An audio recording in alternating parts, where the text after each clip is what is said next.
How are we doing, guys? Moose here, Season 3, Episode 23 of our West Ham United Crew Mode, and we have a huge episode for you. 3 Premier League games as we come into the final few games of the season, and these games just get bigger and bigger as we move along. As you can see, we face off with Reading with a severely rotated squad. Literally every person in the lineup is not started. We've even got our young youth player, Eckersley, starting at CDM. Just because we need CDMs really in this game. We take a look at the table. Obviously, we're sitting in 3 points ahead of Liverpool, 4 ahead of Manchester United, but just 2 off of Manchester City for 3rd in the Premier League, which is impressive. We see we're facing, we're away at Reading, and Nathan Rowe with just some fantastic skills there. He's really just stupendous on the ball to play with, and really enjoy using his quickness and ability. There's some great skills again from Redmond there. Nice little ball play. Eventually finds his way to Mark Noble, who comes in down low. Nice little cross, pulling it back for Benzia. It's eventually headed away. It falls back to Noble, though. Some poor play, and he has a shot that just misses wide. But like I said, we're playing Reading, who's just been in terrible form. They're looking to be relegated from the Premier League. Again, I believe they were in Season 1 and then worked their way back up last year, getting promotion, and they look to be on their way back down again. As Collison has a great shot, but a nice save from the Reading goalkeeper. So, Reading finally with their first real chance here. Butland with a nice save, but it ends up being the worst handball call I've ever seen on Martins Indy off of a free kick. It's absolutely brutal. Will Bruin, the American, to step up and take this penalty, and he chips it. What a absolute... just brutal to see him make that play. 39th minute, and we fall on 1-0 to Reading. These are the points we cannot afford to drop, and we get on our horse straight away from kickoff. The ball ends up over with Redmond on the wing, plays into Del Grosso, some nice ball movement. Noble sets Redmond throughout on the wing. Look at the pace, he has the ability, crosses it right for Benzia, a volley, and a save there from the keeper. But we shall see if that link up from Redmond to Benzia could come into play here in the second half. As Mark Noble comes forward, the ball finds its way to Collison. He tries to make a move around the defender and eventually wins a free kick. A nice job there from Collison. And he actually will not take the free kick. We'll see who'll take it. Nathan Redmond here to whip the ball in from the right wing. Just looking for someone to find its way to. Redmond chips in. Benzia onto it. And he scored this time. A beautiful volley from Benzia. The ball is just rocketing in off of the post. And we get one more replay of that. Redmond floats it in there for him. Benzia runs onto it. And he scores a huge goal to bring us back level at 1. What a goal from Benzia. And now 61st minute. Now Redmond again making himself felt on the wing. He's just having a fantastic game. A nice little fake shot move. Plays it into Del Grosso, who gets a head on it. Nice save from the keeper, but Del Grosso, as you'll see, was offside. So now 65th minute, Reading trying to steal that 3 points as they make some kind of claim to stay up in the Premier League. The ball finds its way to Bruin. He chips it to the back post of Kebe, and what a save from Butland. When we need him, he comes up clutch. He may not get a lot of action in this game, but he makes the saves when we need him to. Redmond here again, trying to make something happen. Plays it inside to Mark Noble, who's had a really nice game. Chips it out wide to Collison. A nice lofted through ball into Redmond, of all people. It falls to Benzia, and a dynamic scissor kick attempt nearly flies it right under the bar. And 90th minute, now Bonaparti, Filippo came on as a substitute, trying to make something happen, using his pace, having a shot, and one more save from the Reading goalkeeper. It's going to lead to a corner here. What can Redmond do with it? He whips it in, looking for Jordan Spence at the back post. Eventually comes out to Sissoko. He can't get it. Reed plays it back to Yassine Benzia. Plays it across to Redmond again, trying to make something happen for yet another time. A nice little fake shot. He's going to cross in with the back to Benzia, and he can't do anything with it. His header from far away. He's just not unable to generate the power, and that leads to a 1-1 draw. So really, that's 2 points dropped in my eyes.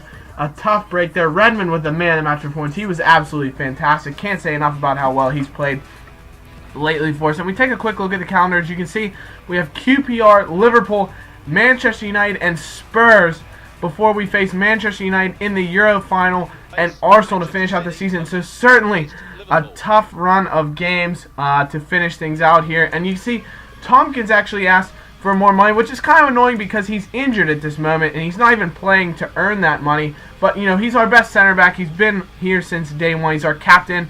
For the most part, Noble would be the captain if he's in, but Tompkins has earned that place as captain, so we're going to give him that pay raise. 45,000, not too terribly much to give him either, so that's fine with me. And we come in here against QPR with a full strength squad. You can see Redmond actually getting another start there instead of Gimbert because of the way he's played, so that's fantastic. Good for Redmond, and we'll see how things will turn out. As we take a look at the table, we host in QPR, and we are currently level with Liverpool for 4th, but they do have goal differential over us, although we do have a game in hand, so this game will be huge. And we start off here. Aubameyang, how do we not get a penalty here? Redmond fouled off the ball. Aubameyang is just leveled in the area, and somehow no penalty given. But Boniperti with a beautiful ball over the top to Ravel Morris on the wing. It seems to work so well for us. He curls it to the back post of Lacazette, and the header is just poor. Very poor from Lacazette. And Morrison again making his presence felt. Eventually finds his way to Boniperti. He plays it to the back post of Morrison. Poor touch. Falls to Aubameyang, and the shot is blocked. Some fantastic chances coming to nothing. The goalkeeper really just playing it everywhere, but some nice defense from QPR as Butland makes that save on the stroke of halftime, and we get the halftime whistle 0-0, and we really need these 3 points to get us that 3-point cushion on Liverpool with our match against them in the next episode. So Boniperti here plays the ball out wide to Aaron Cresswell. He's hassled a little bit here, and we end up winning a free kick. It's a very weak free kick, but nonetheless we're going to take it, and Boniperti in the 53rd minute looking to curl it in. But what is this? He has scored in the 53rd minute. Filippo Boniperti with a wonder goal from a free kick. Definitely another goal of the season candidate from Boniperti. That is just unbelievable that he even thought about shooting from there. And look at the curve he puts on it, and he celebrates like he's won the World Cup. What a goal for West Ham. What a goal for Filippo. As we take one last look at it, it's just unbelievable that he sticks that in the top left corner. And I think QPR is just shocked. And straight away from kickoff, a bit sloppy for them. Aubameyang gets a tackle and ends up finding Lacazette with a pass. He has a nice little bit of skill. Plays Filippo through here. He ends up looking, chips it over the top of the keeper to Aubameyang on the back post, and he hammers it in the goal. And West Ham have the 2-0 advantage. Just 1 minute after that last goal, Aubameyang slops one into an empty goal. And West Ham United, come on you Irons, have scored to make it 2-0. So surely they can hopefully stick this around and pick up those huge 3 points. QPR, though, not going to let things go here. A bit of a poor touch. It falls away, and Butland makes a great save. But now, 60th minute now. Allen on the ball. Chips it over the top to Granero. A nice little bit of close control from him, and a bit of a scramble in front leads Butland to not be able to see the ball, and Granero just kills us. He seems to score every single time we face QPR. You remember he had that memorable free kick in the game that Sissoko scored his free kick from about 40 yards. So Granero's really been a thorn on our side. But a great ball from Filippo. Played through to Lacazette. Lacazette, though, is stopped. We end up staying with it. Chip it in, and QPR cleared away. So Lacazette failing to score from close range there. That's an area where you expect him to win one-on-one with the keeper, but he's unable to. But our front three are just playing stupendous with the inclusion of Ravel Morrison as well. He gets into Aubameyang.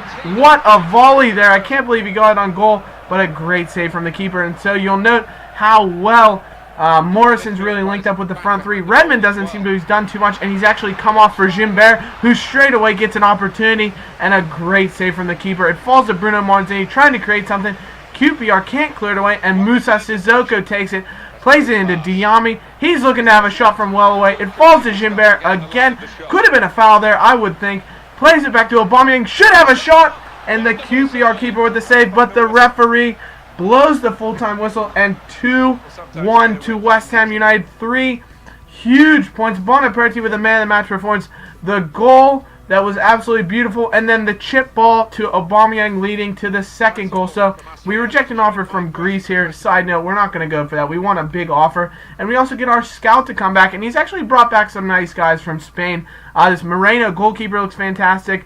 Fran Martinez as well could possibly develop into something. So we'll give him a couple chances, and we're just going to scout a few players further. But now, the big game of the episode as we take on Liverpool. You notice on their bench, former Hammer Andy Carroll. This is his first season back at Liverpool because, as you know, we had him in the first season on loan. Then the loan glitched that he didn't go back to Liverpool last season, but we didn't end up playing him. So we'll just say he had an ACL injury for the whole season or something of that nature that kept him out the whole season. But he's back at Liverpool, and as you can see, we have that 3-point advantage but they do lead us in goal differential, so if they come out with a victory here, they will leap over us. So it's just an absolutely monumental game here, and Liverpool straight away were really up to it. A great ball from Jordan Henderson into Barini. He's got behind the defense, and Butland with a spectacular save there. It falls to S3E23, and what a block from Danny Wilson against his old club.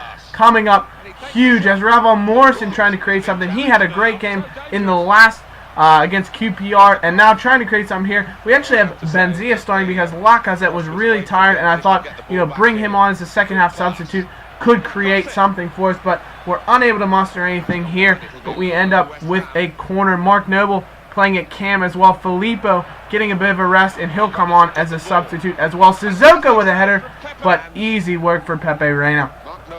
So 26th minute. Now we're still threatening a bit. Jimbert out on the wing getting the start for Redmond, who didn't look as good in the last match. Jimbert with a nice little Ronaldo chop. Eventually finds his way to Mark Noble. Has a shot, and what a save from Reina, keeping things all square as we head into halftime. Could have been a backbreaker for them if we had scored. But Mark Noble here in the 51st minute eventually finds Aubameyang out there on the left wing. He's going to try cross the ball in. Plays it back to Benzia. What a shot with a little bit of a sideways bicycle kick. But a save again from Reina, who's on top of his game. So now Gerrard plays the ball into Carroll. It flies up in the air. And Andy Carroll, who came on as a substitute, scores about the most ridiculous goal you could expect. A header that shot about 25 feet in the air and somehow landed just under the crossbar. And just like that, Liverpool have put a stake in the heart of West Ham fans.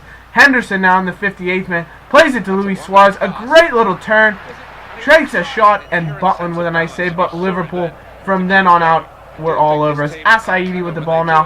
Plays into Suarez again. A nice turn of the defender. Great save from Butland, but Desciglia with the mistake of the season so far. Heads it right back into trouble, and Henderson makes us pay. 60th minute, 2-0 to Liverpool. And can Filippo save us now? Filippo and Lacazette come on as substitutes. Aubameyang with the ball. He turns it away. Falls to Bonaparti. Plays outside to Del Grosso, who's also come on for Benzia. Noble now with a shot. Save. Del Grosso with a header. Reina with another save. And West Ham are still on the back foot. And just to sum things up, Filippo Bonaparti with the final giveaway. The knife in the heart. And Andy Carroll with his second goal for Liverpool in the 84th minute.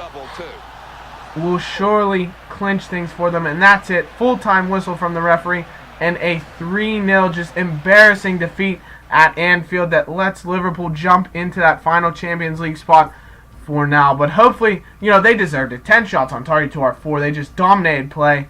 But hopefully, we can turn things around in the next episode. It makes everything so much bigger. Manchester United and Tottenham in the next episode. Check it out then, guys. I hope you've enjoyed this one. We'll see you in the next episode. Can't wait. Bye-bye.